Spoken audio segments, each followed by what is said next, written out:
எங்கும் துணிக்கும்.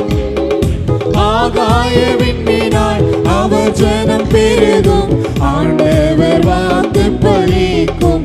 ஆகாய விண்ணினாய் அவர் ஜனம் பெருகும், ஆண்டவர் வாக்கு பலிக்கும். ஆதி நிலை எகுவோமே, ஆசி திரும்ப பெறுவோமே.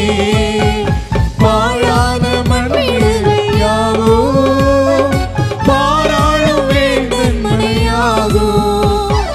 சிறை வாழ்வு மறையும், சீர்வாழ்வு மலரும், சீயோனின் மகிமை திரும்பும். சிறை வாழ்வு மறையும், சீர்வாழ்வு மலரும், சீயோனின் மகிமை திரும்பும். ஆனந்த